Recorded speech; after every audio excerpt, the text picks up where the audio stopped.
নমস্কার। গল্পসঙ্গীর গল্পের আসরে আপনাদের স্বাগত জানাই।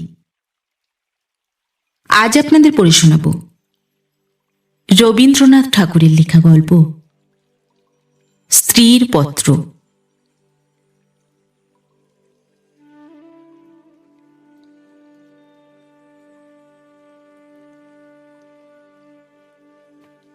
শ্রীচরণ কমলেশু।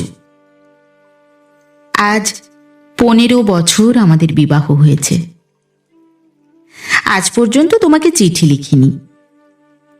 চিরদিন কাছেই পড়ে আছি। মুখের কথা অনেক শুনেছ, আমিও শুনেছি। চিঠি লেখবার মতো ফাঁকটুকু পাওয়া যায়নি। আজ আমি এসেছি তীর্থ করতে শ্রীক্ষেত্রে। তুমি আছো তোমার আপিসের কাজে। শামুকের সঙ্গে খোলসের যে সম্বন্ধ কলকাতার সঙ্গে তোমার তাই। সে তোমার দেহ মনের সঙ্গে এঁটে গিয়েছে, তাই তুমি আপিসে ছুটির দরখাস্ত করলে না। বিধাতার তাই অভিপ্রায় ছিল, তিনি আমার ছুটির দরখাস্ত মঞ্জুর করেছেন। আমি তোমাদের মেজ বউ। আজ 15 বছরের পর এই সমুদ্রের ধারে দাঁড়িয়ে জানতে পেরেছি আমার জগৎ এবং জগদীশ্বরের সঙ্গে আমার অন্য সম্বন্ধ আছে। তাই আজ সাহস করে এই চিঠিখানি লিখছি। এ তোমাদের মেজ বউয়ের চিঠি নয়।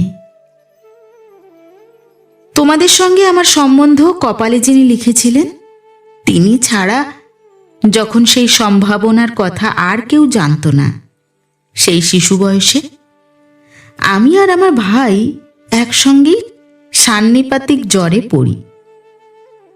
আমার ভাইটি মারা গেল, আমি বেঁচে উঠলুম। পাড়ার সব মেয়েরাই বলতে লাগলো, মৃণাল মেয়ে কি না, তাই ও বাঁচল। বেটা ছেলে হলে কি আর রক্ষা পেত? চুরি বিদ্যাতে জম পাকা, দামি জিনিসের পরেই তার লোভ। আমার মরণ নেই, সেই কথাটাই ভালো করে বুঝিয়ে বলবার জন্যে এই চিঠিখানি লিখতে বসেছি। যেদিন তোমাদের দুঃসম্পর্কের মামা তোমার বন্ধু নীরদকে নিয়ে কনে দেখতে এলেন, তখন আমার বয়স 12। দুর্গম পাড়া গাঁয়ে আমাদের বাড়ি। সেখানে দিনের বেলায় শেয়াল ডাকে। স্টেশন থেকে 7 ক্রোশ স্যাকরা গাড়িতে এসে বাকি 3 মাইল কাঁচা রাস্তায় পালকি করে তবে আমাদের গাঁয়ে পৌঁছানো যায়। সেদিন তোমাদের কি হয়রানি! তার উপরে আমাদের বাঙাল দেশের রান্না, সেই রান্নার প্রহসন আজও মামা ভোলেননি। তোমাদের বড় বউয়ের রূপের অভাব মেজ বউকে দিয়ে পূরণ করবার জন্যে তোমার মায়ের একান্ত জিদ ছিল।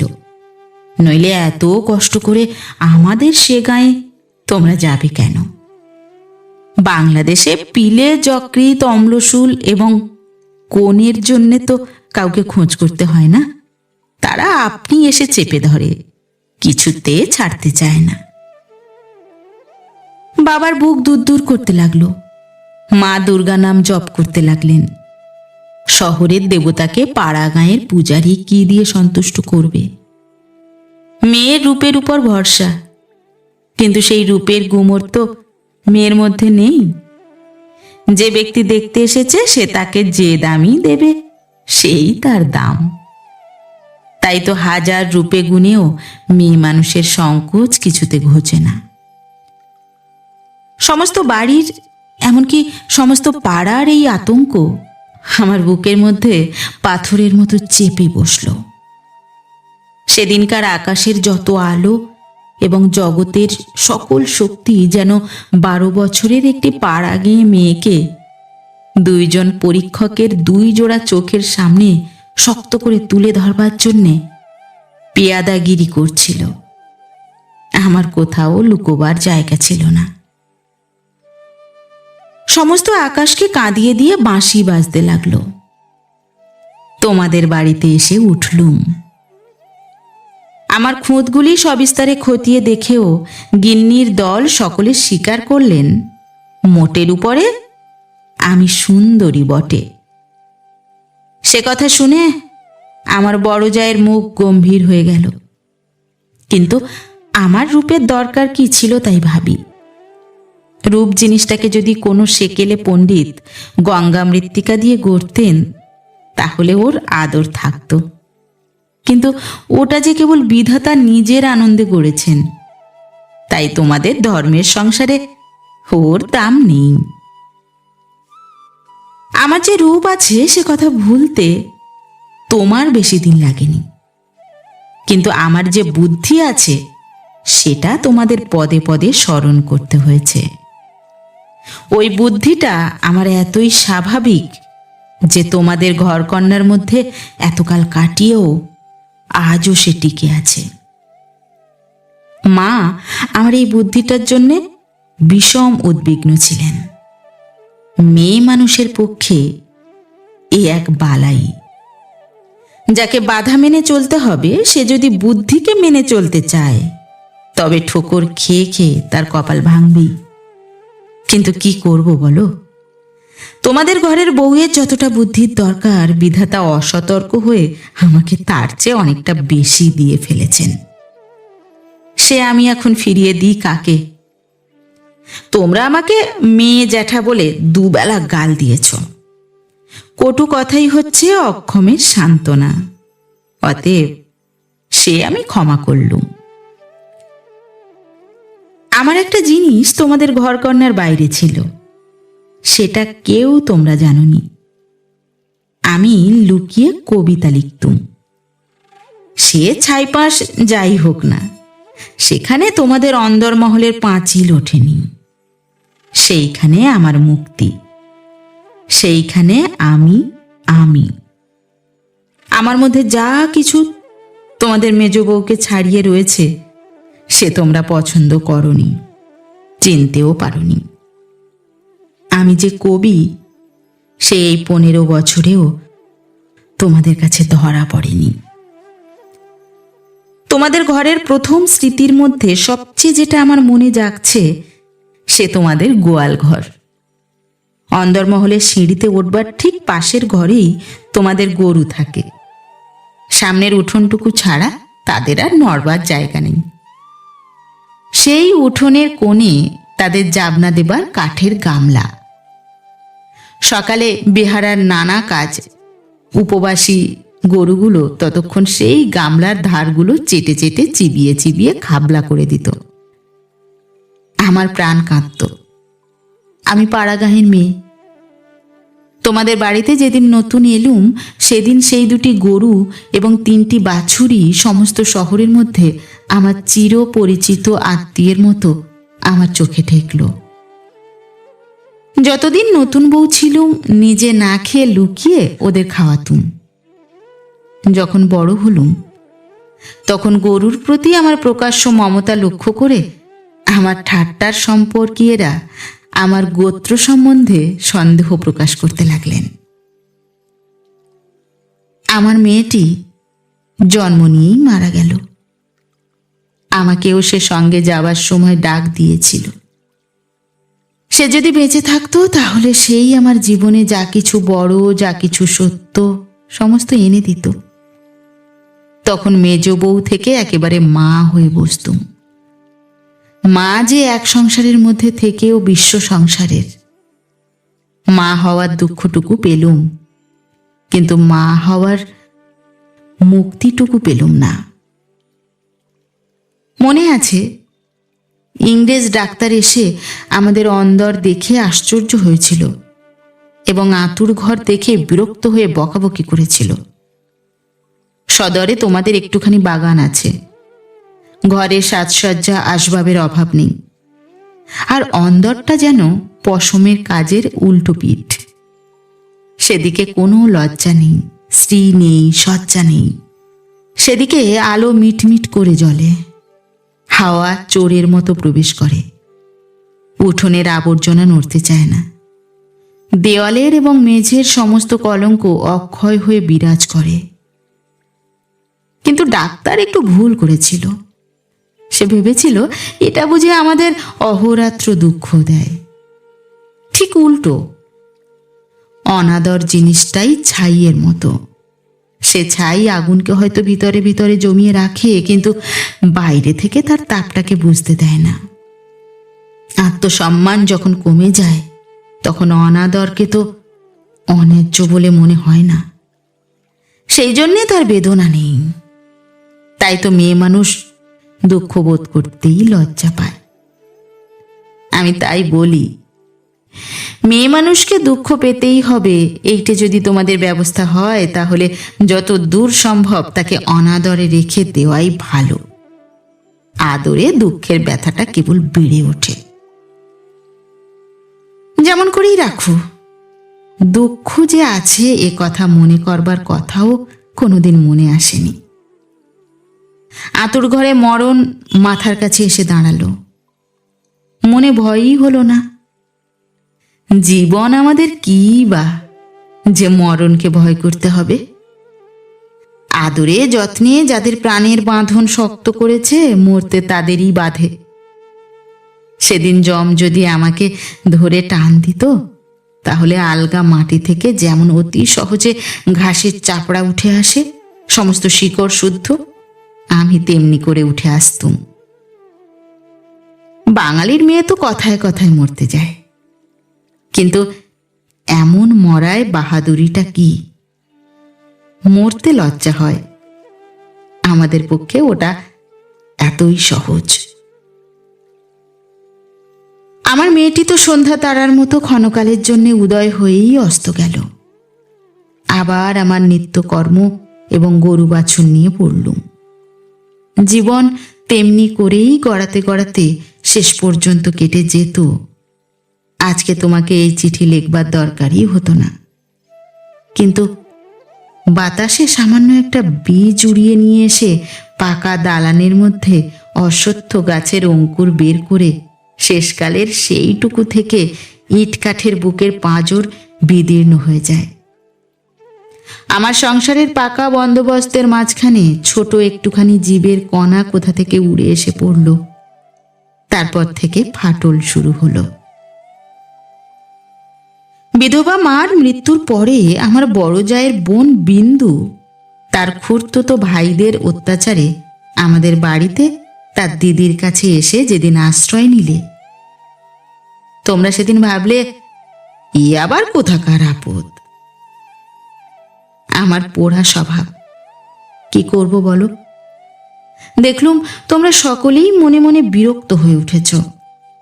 সেই জন্যেই এই নিরাশ্রয় মেয়েটির পাশে আমার সমস্ত মন যেন একেবারে কোমর বেঁধে দাঁড়ালো।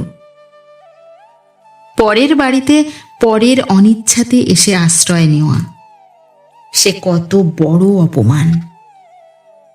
দায়ে পড়ে সেও যাকে স্বীকার করতে হলো, তাকে কি একপাশে ঠেলে রাখা যায়? তারপরে দেখলুম আমার বড় জায়ের দশা।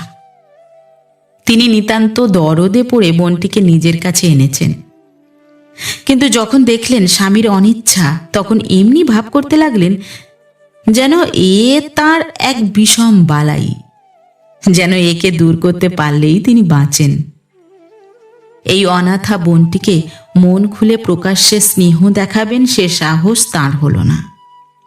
তিনি পতিব্রতা। তার এই সংকট দেখে আমার মন আরো ব্যথিত হয়ে উঠল। দেখলুম বড় যা সকলকে একটু বিশেষ করে দেখিয়ে দেখিয়ে বিন্দুর খাওয়া পড়ার এমনই মোটা রকমের ব্যবস্থা করলেন এবং বাড়ির সর্বপ্রকার দাসীবৃত্তিতে তাকে এমনভাবে নিযুক্ত করলেন যে আমার কেবল দুঃখ নয়, লজ্জা বোধ হল। তিনি সকলের কাছে প্রমাণ করবার জন্য ব্যস্ত যে আমাদের সংসারে ফাঁকি দিয়ে বিন্দুকে ভারী সুবিধা দরে পাওয়া গেছে। ও কাজ দেয় বিস্তর, অথচ খরচের হিসাবে বেজায় সস্তা। আমাদের বড় জায়ের বাপের বংশে কুল ছাড়া আর বড় কিছু ছিল না, রূপও না, টাকাও না। আমার শ্বশুরের হাতে পায়ে ধরে কেমন করে তোমাদের ঘরে তার বিবাহ হলো সে তো সমস্তই জানো। তিনি নিজের বিবাহটাকে এ বংশের প্রতি বিষম একটা অপরাধ বলেই চিরকাল মনে জেনেছেন। সেই জন্যে সকল বিষয়েই নিজেকে যতদূর সম্ভব সংকুচিত করে তোমাদের ঘরে তিনি অতি অল্প জায়গা জুড়ে থাকেন। কিন্তু তার এই সাধু দৃষ্টান্তে আমাদের বড় মুশকিল হয়েছে। আমি সকল দিকে আপনাকে অত অসম্ভব খাটো করতে পারিনি। আমি যেটাকে ভালো বলে বুঝি আর কারো খাতিরে সেটাকে মন্দ বলে মেনে নেওয়া আমার কর্ম নয়। তুমিও তার অনেক প্রমাণ পেয়েছ। বিন্দুকে আমি আমার ঘরে টেনে নিলুম। দিদি বললেন, মেজ বউ গরিবের ঘরের মেয়ের মাথাটি খেতে বসলেন। আমি যেন বিষম একটা বিপদ ঘটালুম এমনই ভাবে তিনি সকলের কাছে নালিশ করে বেড়ালেন।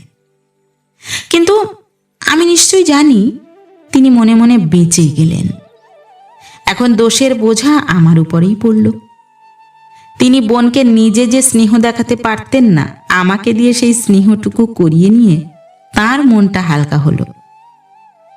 আমার বড় যা বিন্দুর বয়স থেকে 2-4টে অঙ্ক বাদ দিতে চেষ্টা করতেন, কিন্তু তার বয়স যে 14-র চেয়ে কম ছিল না, এ কথা লুকিয়ে বললে অন্যায় হতো না। তুমি তো জানো সে দেখতে এতই মন্দ ছিল যে পড়ে গিয়ে সে যদি মাথা ভাঙতো তবে ঘরের মেজেটার জন্যই লোকে উদ্বিগ্ন হতো। কাজেই পিতামাতার অভাবে কেউ তাকে বিয়ে দেবার ছিল না, এবং তাকে বিয়ে করবার মতো মনের জোরই বা কজন লোকের ছিল। বিন্দু বড় ভয়ে ভয়ে আমার কাছে এলো, যেন আমার গায়ে তার ছোঁয়াচ লাগছে, আমি সইতে পারবো না। বিশ্ব সংসারে তার যেন জন্মাবার কোনো শর্ত ছিল না, তাই সে কেবলই পাশ কাটিয়ে চোখ এড়িয়ে চলত। তার বাপের বাড়িতে তার খুড়তুতো ভাইরা তাকে এমন একটি কোনো ছেড়ে দিতে চায়নি যে কোণে একটা অনাবশ্যক জিনিস পড়ে থাকতে পারে। অনাবশ্যক আবর্জনা ঘরের আশেপাশে অনায়াসে স্থান পায়, কেননা মানুষ তাকে ভুলে যায়। কিন্তু অনাবশ্যক মেয়ে মানুষ যে একে অনাবশ্যক, আবার তার উপরে তাকে ভোলাও শক্ত, সেই জন্য আস্থা করেও তার স্থান নেই। অথচ বিন্দুর খুড়তুতো ভাইরা যে জগতে পরমাবশ্যক পদার্থ তা বলবার জো নেই, কিন্তু তারা বেশ আছে। তাই বিন্দুকে যখন আমার ঘরে ডেকে আনলুম, তার বুকের মধ্যে কাঁপতে লাগলো। তার ভয় দেখে আমার বড় দুঃখ হলো। আমার ঘরে যে তার একটুখানি জায়গা আছে সেই কথাটি আমি অনেক আদর করে তাকে বুঝিয়ে দিলুম। কিন্তু আমার ঘর শুধু তো আমারই ঘর নয়, কাজেই আমার কাজটি সহজ হলো না। 2-4 দিন আমার কাছে থাকতেই তার গায়ে লাল লাল কি উঠল। হয়তো সে ঘামাচি, নয়তো আর কিছু হবে। তোমরা বললে বসন্ত, কেননা ও যে বিন্দু। তোমাদের পাড়ার এক আনাড়ি ডাক্তার এসে বললে, আর 2-1 দিন না গেলে ঠিক বলা যায় না। কিন্তু সেই 2-1 দিনের সবুজ সইবে কে? বিন্দু তো তার ব্যামোর লজ্জাতেই মরবার জো হলো। আমি বললুম, বসন্ত হয়তো হোক, আমি আমাদের সেই আতুর ঘরে ওকে নিয়ে থাকবো, আর কাউকে কিছু করতে হবে না। এই নিয়ে আমার উপরে তোমরা যখন সকলে মার মূর্তি ধরেছ, এমনকি বিন্দুর দিদিও যখন অত্যন্ত বিরক্তির ভান করে পোড়া কপালি মেয়েটাকে হাসপাতালে পাঠাবার প্রস্তাব করছেন, এমন সময় ওর গায়ের সমস্ত লাল দাগ একদম মিলিয়ে গেল। তোমরা দেখি তাতে আরো ব্যস্ত হয়ে উঠলে, বললে নিশ্চয়ই বসন্ত বসে গিয়েছে, কেননা ও যে বিন্দু। অনাদরে মানুষ হবার একটা মস্ত গুণ, শরীরটাকে তাতে একেবারে অজর অমর করে তোলে। ব্যামো হতেই চায় না। মরার সদর রাস্তাগুলো একেবারেই বন্ধ। রোগ তাই ওকে ঠাট্টা করে গেল, কিছুই হলো না। কিন্তু এটা বেশ বোঝা গেল, পৃথিবীর সবচেয়ে অকিঞ্চিতকর মানুষকে আশ্রয় দেওয়াই সবচেয়ে কঠিন। আশ্রয়ের দরকার তার যত বেশি, আশ্রয়ের বাধাও তেমনই বিষম। আমার সম্বন্ধে বিন্দুর ভয় যখন ভাঙল, তখন ওকে আর এক গেরোয় ধরল। আমাকে এমনি ভালোবাসতে শুরু করলে যে আমাকে ভয় ধরিয়ে দিলে। ভালোবাসার এরকম মূর্তি সংসারে তো কোনো দিন দেখিনি। বইয়েতে পড়েছি বটে, সেও মেয়ে পুরুষের মধ্যে। আমার যে রূপ ছিল সে কথা আমার মনে করবার কোনো কারণ বহুকাল ঘটেনি। এতদিন পরে সেই রূপটা নিয়ে পড়ল এই কুশ্রী মেয়েটি। আমার মুখ দেখে তার চোখের আশ আর মিটত না। বলতো, দিদি, তোমার এই মুখখানি আমি ছাড়া আর কেউ দেখতে পায়নি। যেদিন আমি নিজের চুল নিজে বাঁধতুম সেদিন তার ভারী অভিমান। আমার চুলের বোঝা দুই হাত দিয়ে নাড়তে নাড়তে তার ভারী ভালো লাগতো। কোথাও নিমন্ত্রণে যাওয়া ছাড়া আমার সাজগোজের তো দরকার ছিল না, কিন্তু বিন্দু আমাকে অস্থির করে রোজই কিছু না কিছু সাজ করাতো। মেয়েটা আমাকে নিয়ে একেবারে পাগল হয়ে উঠল। তোমাদের অন্দরমহলে কোথাও জমি এক ছটাক নেই। উত্তর দিকের পাঁচিলের গায়ে নর্দমার ধারে কোনো গতিকে একটা গাব গাছ জন্মেছে। যেদিন দেখতুম সেই গাবের গাছের নতুন পাতাগুলি রাঙা টকটকে হয়ে উঠেছে, সেই দিন জানতুম ধরাতলে বসন্ত এসেছে বটে। আমার ঘরকন্নার মধ্যে ওই অনাদৃত মেয়েটার চিত্ত যেদিন আগাগোড়া এমন রঙিন হয়ে উঠল, সেদিন আমি বুঝলুম হৃদয়ের জগতেও একটা বসন্তের হাওয়া আছে। সে কোন স্বর্গ থেকে আসে, গলির মোড় থেকে আসে না। বিন্দুর ভালোবাসার দুঃসহ বেগে আমাকে অস্থির করে তুলেছিল। একবার তার উপর রাগ হতো, সে কথা স্বীকার করি, কিন্তু তারে ভালোবাসার ভিতর দিয়ে আমি আপনার একটি স্বরূপ দেখলুম যা আমি জীবনে আর কোনো দিন দেখিনি। সেই আমার মুক্ত স্বরূপ। এদিকে বিন্দুর মতো মেয়েকে আমি যে এতটা আদর যত্ন করছি, এ তোমাদের অত্যন্ত বাড়াবাড়ি বলে ঠেকল। এর জন্য খুঁত খুঁত খিটখিটের অন্ত ছিল না। যেদিন আমার ঘর থেকে বাজু বন্ধ চুরি গেল, সেদিন সেই চুরিতে বিন্দুর যে কোনো রকমের হাত ছিল এ কথার আভাস দিতে তোমাদের লজ্জা হলো না। যখন স্বদেশী হাঙ্গামায় লোকের বাড়ি তল্লাশি হতে লাগলো, তখন তোমরা অনায়াসে সন্দেহ করে বসলে যে বিন্দু পুলিশের পোষা মেয়ে চর।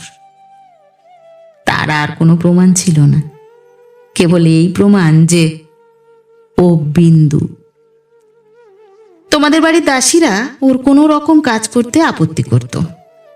তাদের কাউকে ওর কাজ করবার ফরমাশ করলে ও মেয়েও একেবারে সংকোচে যেন আড়ষ্ট হয়ে উঠত। এই সকল কারণেই ওর জন্যে আমার খরচ বেড়ে গেল। আমি বিশেষ করে একজন আলাদা দাসী রাখলুম। সেটা তোমাদের ভালো লাগেনি। বিন্দুকে আমি যেসব কাপড় পরতে দিতুম তা দেখে তুমি এত রাগ করেছিলে যে আমার হাত খরচের টাকা বন্ধ করে দিলে। তারপর দিন থেকে আমি 5 শিকে দামের জোড়া মোটা কোরা কলের ধুতি পরতে আরম্ভ করে দিলুম। আর মতির মা যখন আমার এঁটো ভাতের থালা নিয়ে যেতে এলো, তাকে বারণ করে দিলুম। আমি নিজে উঠোনের কলতলায় গিয়ে এঁটো ভাত বাছুরকে খাইয়ে বাসন মেজেছি। একদিন হঠাৎ সেই দৃশ্যটি দেখে তুমি খুব খুশি হওনি। আমাকে খুশি না করলেও চলে, আর তোমাদের খুশি না করলেই নয়। এই সুবুদ্ধিটা আজ পর্যন্ত আমার ঘটে এলো না। এদিকে তোমাদের রাগও যেমন বেড়ে উঠেছে, বিন্দুর বয়সও তেমনি বেড়ে চলেছে। সেই স্বাভাবিক ব্যাপারে তোমরা অস্বাভাবিক রকমে বিব্রত হয়ে উঠেছিলে। একটা কথা মনে করে আমি আশ্চর্য হই, তোমরা জোর করে কেন বিন্দুকে তোমাদের বাড়ি থেকে বিদায় করে দাওনি। আমি বেশ বুঝি তোমরা আমাকে মনে মনে ভয় করো। বিধাতা যে আমাকে বুদ্ধি দিয়েছিলেন, ভিতরে ভিতরে তার খাতির না করে তোমরা বাঁচো না। অবশেষে বিন্দুকে নিজের শক্তিতে বিদায় করতে না পেরে তোমরা প্রজাপতি দেবতার শরণাপন্ন হলে। বিন্দুর বর ঠিক হলো। বড়জা বললেন, বাঁচলুম, মা কালী আমাদের বংশের মুখ রক্ষা করলেন। বর কেমন তা জানি নে, তোমাদের কাছে শুনলুম সকল বিষয়ই ভালো।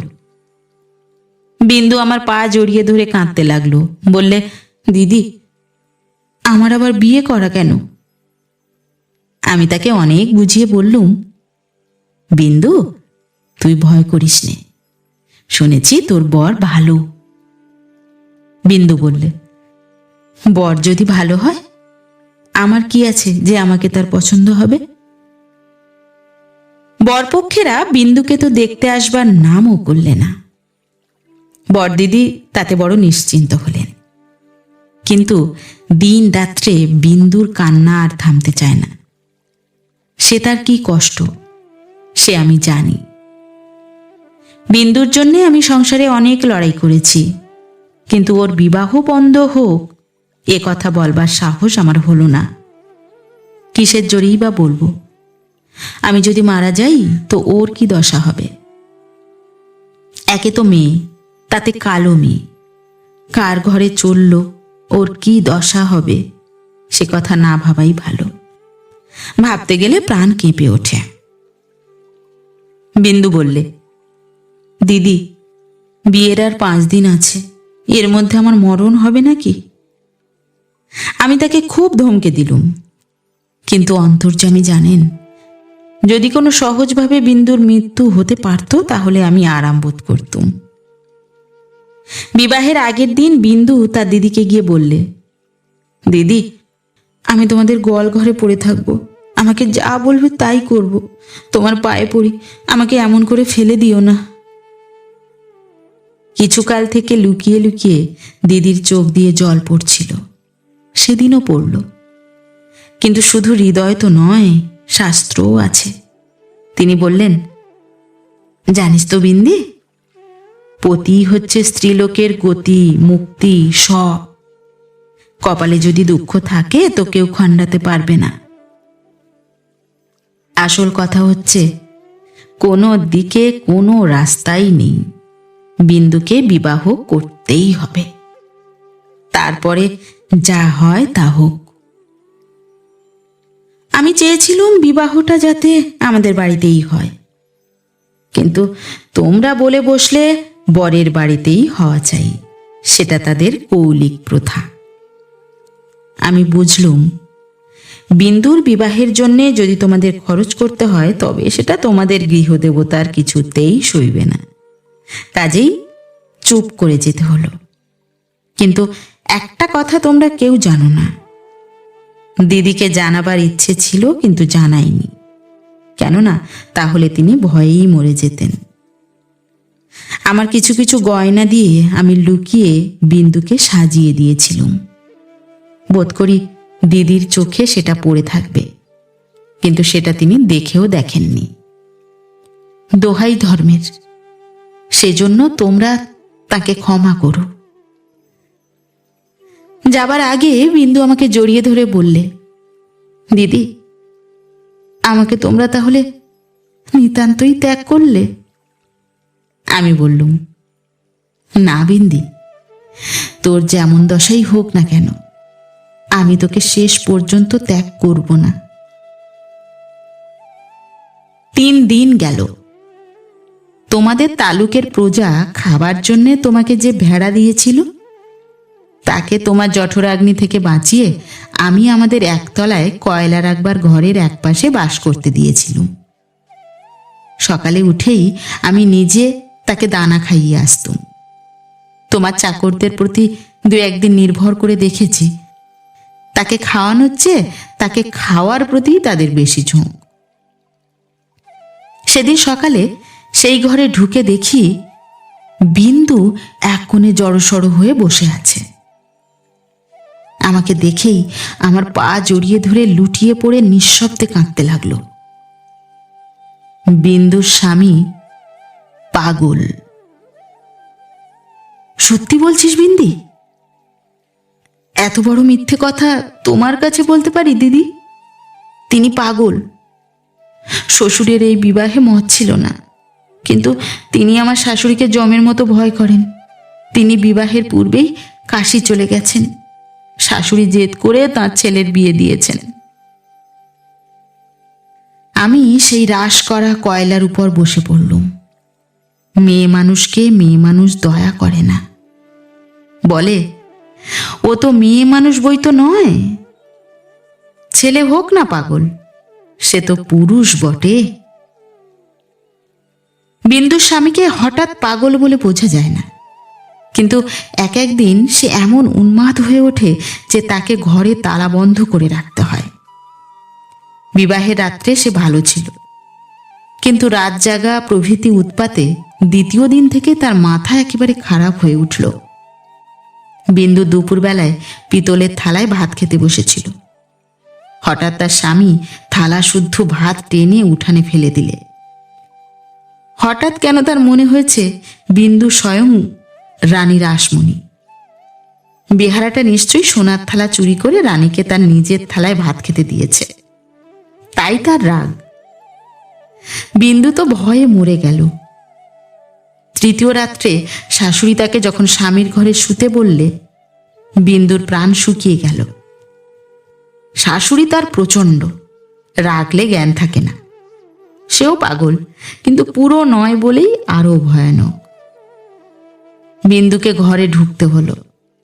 স্বামী সে রাত্রে ঠান্ডা ছিল, কিন্তু ভয়ে বিন্দুর শরীর যেন কাঠ হয়ে গেল।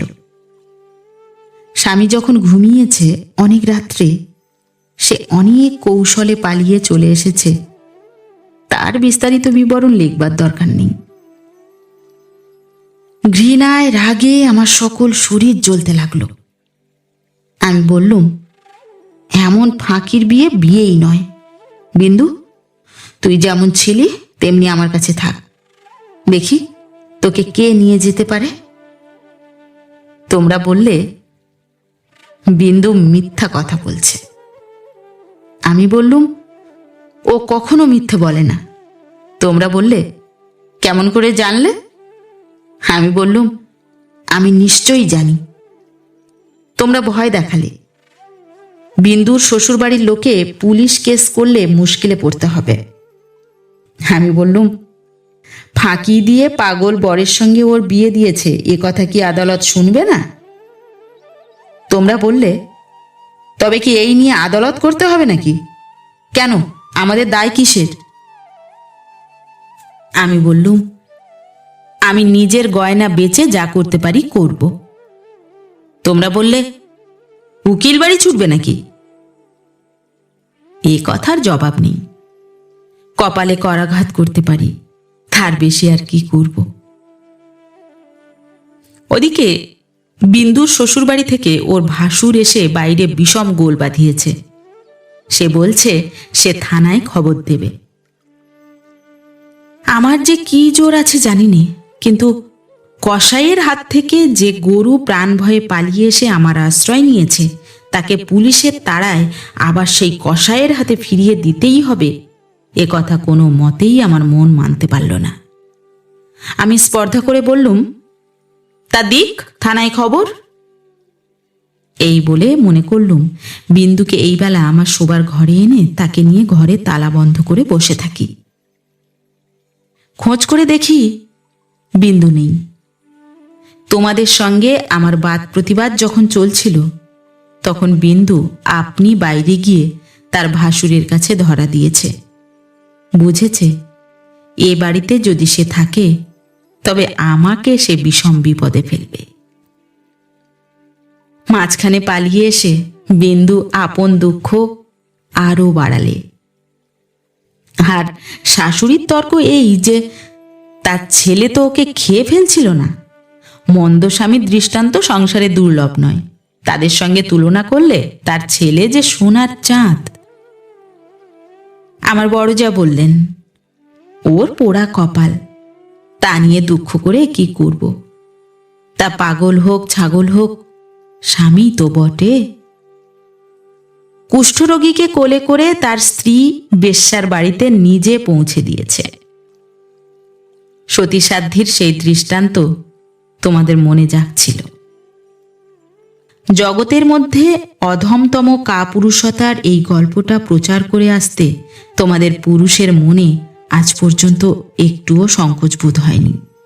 সেই জন্যই মানব জন্ম নিয়েও বিন্দুর ব্যবহারে তোমরা রাগ করতে পেরেছ, তোমাদের মাথা হেঁট হয়নি। সেই জন্যই বিন্দুর জন্যে আমার বুক ফেটে গেল, কিন্তু তোমাদের জন্যে আমার লজ্জার সীমা ছিল না। আমি তো পাড়া গিয়ে মেয়ে, তার উপরে তোমাদের ঘরে পড়েছি। ভগবান কোন ফাঁক দিয়ে আমার মধ্যে এমন বুদ্ধি দিলেন, তোমাদের এই সব ধর্মের কথা আমি যে কিছুতেই সইতে পারলুম না। আমি নিশ্চয়ই জানতুম মরে গেলেও বিন্দু আমাদের ঘরে আর আসবে না, কিন্তু আমি যে তাকে বিয়ের আগের দিন আশা দিয়েছিলুম যে তাকে শেষ পর্যন্ত ত্যাগ করব না। আমার ছোট ভাই শরৎ কলকাতায় কলেজে পড়ছিল। তোমরা জানোই তো, যত রকমের ভলেন্টিয়ারি করা, প্লেগের পাড়ার ইঁদুর মারা, দামোদরের বন্যায় ছোটা, এতেই তার এত উৎসাহ যে উপরি উপরি দুবার সে এফএ পরীক্ষায় ফেল করেও কিছুমাত্র দমে যায়নি। তাকে আমি ডেকে বললুম, বিন্দুর খবর যাতে আমি পাই, তোকে সেই বন্দোবস্ত করে দিতে হবে শরৎ। বিন্দু আমাকে চিঠি লিখতে সাহস করবে না, লিখলেও আমি পাবো না। এরকম কাজের চেয়ে যদি তাকে বলতুম বিন্দুকে ডাকাতি করে আনতে কিংবা তার পাগল স্বামীর মাথা ভেঙে দিতে, তাহলে সে বেশি খুশি হতো। শরতের সঙ্গে আলোচনা করছি, এমন সময় তুমি ঘরে এসে বললে, আবার কি হাঙ্গামা বাঁধিয়েছ? আমি বললুম, সেই যা সব গোড়ায় বাঁধিয়েছিলুম, তোমাদের ঘরে এসেছিলুম, কিন্তু সে তো তোমাদেরই কীর্তি। তুমি জিজ্ঞাসা করলে, বিন্দুকে আবার এনে কোথাও লুকিয়ে রেখেছ? আমি বললুম, বিন্দু যদি আসতো তাহলে নিশ্চয়ই এনে লুকিয়ে রাখতুম, কিন্তু সে আসবে না, তোমাদের ভয় নেই।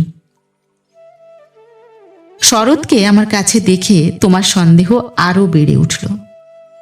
আমি জানতুম শরৎ আমাদের বাড়ি যাতায়াত করে, এ তোমরা কিছুতেই পছন্দ করতে না। তোমাদের ভয় ছিল ওর পরে পুলিশের দৃষ্টি আছে, কোন দিন ও কোন রাজনৈতিক মামলায় পড়বে, তখন তোমাদের শুদ্ধ জড়িয়ে ফেলবে। সেই জন্যে আমি ওকে ভাই ফোঁটা পর্যন্ত লোক দিয়ে পাঠিয়ে দিতুম, ঘরে ডাকতুম না। তোমার কাছে শুনলুম বিন্দু আবার পালিয়েছে, তাই তোমাদের বাড়িতে তার ভাসুর খোঁজ করতে এসেছে। শুনে আমার বুকের মধ্যে শেল বিঁধল। হতভাগিনীর সে কি অসহ্য কষ্ট তা বুঝলুম, অথচ কিছুই করবার রাস্তা নেই। শরৎ খবর নিতে ছুটল। সন্ধ্যার সময় ফিরে এসে আমাকে বললে, বিন্দু তার খুড়তুতো ভাইদের বাড়ি গিয়েছিল, কিন্তু তারা তুমুল রাগ করে তখনই আবার তাকে শ্বশুরবাড়ি পৌঁছে দিয়ে গেছে। এর জন্যে তাদের খেসারত এবং গাড়ি ভাড়া দণ্ড যা ঘটেছে, তার ঝাঁঝ এখনো তাদের মন থেকে মরেনি। তোমাদের খুড়িমা শ্রীক্ষেত্রে তীর্থ করতে যাবেন বলে তোমাদের বাড়িতে এসে উঠেছেন। আমিও তোমাদের বললুম আমিও যাব। আমার হঠাৎ এমন ধর্মে মন হয়েছে দেখে তোমরা এত খুশি হয়ে উঠলে যে কিছুমাত্র আপত্তি করলে না। এ কথাও মনে ছিল যে এখন যদি কলকাতায় থাকি, তবে আবার কোন দিন বিন্দুকে নিয়ে ফ্যাসাদ বাঁধিয়ে বসব। আমাকে নিয়ে বিষম ল্যাঠা। বুধবারে আমার যাবার দিন, রবিবারে সমস্ত ঠিক হলো। আমি শরৎকে ডেকে বললুম, যেমন করে হোক বিন্দুকে বুধবারে পুরী যাবার গাড়িতে তোকে তুলে দিতে হবে। শরতের মুখ প্রফুল্ল হয়ে উঠল। সে বললে, ভয় নেই দিদি, আমি তাকে গাড়িতে তুলে দিয়ে পুরী পর্যন্ত চলে যাব, ফাঁকি দিয়ে জগন্নাথ দেখা হয়ে যাবে। সেই দিন সন্ধ্যার সময় শরৎ আবার এলো। তার মুখ দেখেই আমার বুক দমে গেল। আমি বললুম, কি শরৎ, সুবিধা হলো না বুঝি? সে বললে, না। আমি বললুম, রাজি করাতে পারলি নে? সে বললে, আর দরকারও নেই। কাল রাত্রিরে সে কাপড়ে আগুন ধরিয়ে আত্মহত্যা করে মরেছে। বাড়ির যে ভাইপোটার সঙ্গে ভাব করে নিয়েছিলুম তার কাছে খবর পেলুম তোমার নামে সে একটা চিঠি রেখে গিয়েছিল, কিন্তু সে চিঠি ওরা নষ্ট করেছে। যাক, শান্তি হলো। দেশ শুদ্ধ লোক চটে উঠল, বলতে লাগলো মেয়েদের কাপড়ে আগুন লাগিয়ে মরা একটা ফ্যাশন হয়েছে। তোমরা বললে এ সমস্ত নাটক করা। তা হবে, কিন্তু নাটকের তামাশাটা কেবল বাঙালি মেয়েদের শাড়ির উপর দিয়েই হয় কেন, আর বাঙালি বীর পুরুষদের কোঁচার উপর দিয়ে হয় না কেন, সেটাও তো ভেবে দেখা উচিত। বিন্দিটার এমনই পোড়া কপাল বটে, যতদিন বেঁচে ছিল রূপে গুণে কোনো যশ পায়নি। মরবার বেলায়ও যে একটু ভেবে চিনতে এমন একটা নতুন ধরনের মরবে যাতে দেশের পুরুষরা খুশি হয়ে হাততালি দেবে, তাও তার ঘটে এলো না। মরেও লোকদের চটিয়ে দিলে। দিদি ঘরের মধ্যে লুকিয়ে কাঁদলেন, কিন্তু সে কান্নার মধ্যে একটা সান্ত্বনা ছিল। যাই হোক না কেন, তবু রক্ষা হয়েছে। মরেছে বই তো না, বেঁচে থাকলে কি না হতে পারত। আমি তীর্থে এসেছি। বিন্দুর আর আসবার দরকার হলো না, কিন্তু আমার দরকার ছিল। দুঃখ বলতে লোকে যা বোঝে তোমাদের সংসারে, তা আমার ছিল না। তোমাদের ঘরে খাওয়া পড়া অসচ্ছল নয়। তোমার দাদার চরিত্র যেমন হোক, তোমার চরিত্রে এমন কোনো দোষ নেই যাতে বিধাতাকে মন্দ বলতে পারি। যদি বা তোমার স্বভাব তোমার দাদার মতোই হতো, তা হলেও হয়তো মোটের উপর আমার এমনই ভাবেই দিন চলে যেত, এবং আমার সতীসাধ্যী বড় জায়ের মতো পতিদেবতাকে দোষ না দিয়ে বিশ্বদেবতাকেই আমি দোষ দেবার চেষ্টা করতুম। অতএব তোমাদের নামে আমি কোনো নালিশ উত্থাপন করতে চাই নে। আমার এ চিঠি সেজন্যে নয়। কিন্তু আমি আর তোমাদের সেই 27 নম্বর মাখন বড়ালের গলিতে ফিরব না। আমি বিন্দুকে দেখেছি। সংসারের মাঝখানে মেয়ে মানুষের পরিচয়টা যে কি, তা আমি পেয়েছি। আর আমার দরকার নেই। তারপরে এও দেখেছি, ও মেয়ে বটে, তবু ভগবান ওকে ত্যাগ করেননি। ওর উপরে তোমাদের যত জোরই থাক না কেন, সে জোরের অন্ত আছে। ও আপনার হতভাগ্য মানব জন্মের চেয়ে বড়। তোমরাই যে আপন ইচ্ছামতো আপন দস্তুর দিয়ে ওর জীবনটাকে চিরকাল পায়ের তলায় চেপে রেখে দেবে, তোমাদের পা এত লম্বা নয়। মৃত্যু তোমাদের চেয়ে বড়। সেই মৃত্যুর মধ্যে সে মহান। সেখানে বিন্দু কেবল বাঙালি মেয়ে নয়, কেবল খুড়তুতো ভাইয়ের বোন নয়, কেবল অপরিচিত পাগল স্বামীর প্রবঞ্চিত স্ত্রী নয়, সেখানে সে অনন্ত। সেই মৃত্যুর বাঁশি এই বালিকার ভাঙা হৃদয়ের ভিতর দিয়ে আমার জীবনের যমুনা পারে যেদিন বাজল, সেদিন প্রথমটা আমার বুকের মধ্যে যেন বাণ বিঁধল। বিধাতাকে জিজ্ঞাসা করলুম, জগতের মধ্যে যা কিছু সবচেয়ে তুচ্ছ, তাই সবচেয়ে কঠিন কেন? এই গলির মধ্যকার চারিদিকে প্রাচীর তোলা নিরানন্দের অতি সামান্য বুদবুদটা এমন ভয়ঙ্কর বাধা কেন? তোমার বিশ্বজগৎ তার 6 ঋতুর সুধাপাত্র হাতে করে যেমন করেই ডাক দিক না কেন, এক মুহূর্তের জন্যে কেন আমি এই অন্দরমহলটার এইটুকু মাত্র চৌকাঠ পেরোতে পারিনি? তোমার এমন ভুবনে আমার এমন জীবন নিয়ে কেন ওই অতি তুচ্ছ ইটকাঠের আড়ালটার মধ্যেই আমাকে তিলে তিলে মরতেই হবে? কত তুচ্ছ আমার এই প্রতিদিনের জীবনযাত্রা, কত তুচ্ছ এর সমস্ত বাঁধা নিয়ম, বাঁধা অভ্যাস, বাঁধা বুলি, এর সমস্ত বাঁধা মার। কিন্তু শেষ পর্যন্ত এই দীনতার নাগপাশ বন্ধনেরই হবে জিত। আর হার হলো তোমার নিজের সৃষ্টি ওই আনন্দলোকের। কিন্তু মৃত্যুর বাঁশি বাজতে লাগলো। কোথায় রে রাজমিস্ত্রির গড়া দেওয়াল, কোথায় রে তোমাদের ঘোড়ো আইন দিয়ে গড়া কাঁটার বেড়া? কোন দুঃখে কোন অপমানে মানুষকে বন্দি করে রেখে দিতে পারে? ওই তো মৃত্যুর হাতে জীবনের জয় পতাকা উঠছে। ওরে মেজ বউ, ভয় নেই তোর। তোর মেজ বউয়ের খোলস ছিন্ন হতে এক নিমেষও লাগে না। তোমাদের গলিকে আর আমি ভয় করি নে। আমার সম্মুখে আজ নীল সমুদ্র, আমার মাথার উপরে আষাঢ়ের মেঘপুঞ্জ। তোমাদের অভ্যাসের অন্ধকারে আমাকে ঢেকে রেখে দিয়েছিল। ক্ষণকালের জন্য বিন্দু এসে সেই আবরণের ছিদ্র দিয়ে আমাকে দেখে নিয়েছিল। সেই মেয়েটাই তার আপনার মৃত্যু দিয়ে আমার আবরণখানা আগা গোড়া ছিন্ন করে দিয়ে গেল। আজ বাইরে এসে দেখি আমার গৌরব রাখবার আর জায়গা নেই। আমার এই অনাদৃত রূপ যার চোখে ভালো লেগেছে, সেই সুন্দর সমস্ত আকাশ দিয়ে আমাকে চেয়ে দেখেছেন। এইবার মরেছে মেজ বউ। তুমি ভাবছো আমি মরতে যাচ্ছি? ভয় নেই, অমন পুরনো ঠাট্টা তোমাদের সঙ্গে আমি করব না। মীরাবাইও তো আমারই মতো মেয়ে মানুষ ছিল। তার শিকলও তো কম ভারী ছিল না। তাকে তো বাঁচবার জন্যে মরতে হয়নি। মীরাবাই তার গানে বলেছিল, ছাড়ুক বাপ, ছাড়ুক মা, ছাড়ুক যে যেখানে আছে, মীরা কিন্তু লেগেই রইল প্রভু, তাতে তার যা হবার তা হোক। এই লেগে থাকাই তো বেঁচে থাকা।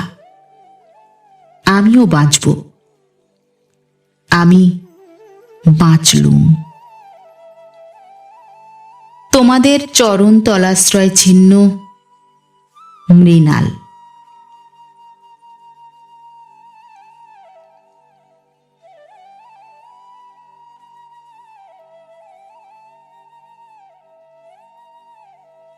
নমস্কার।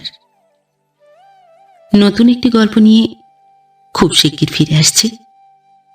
ততক্ষণ সবাই ভালো থাকবেন, সুস্থ থাকবেন। গল্প পাঠ কেমন লাগলো অবশ্যই কমেন্ট করে জানাবেন, এবং ভিন্ন ভিন্ন স্বাদের অডিও স্টোরি শোনার জন্য অবশ্যই চ্যানেলটি সাবস্ক্রাইব করবেন। ধন্যবাদ।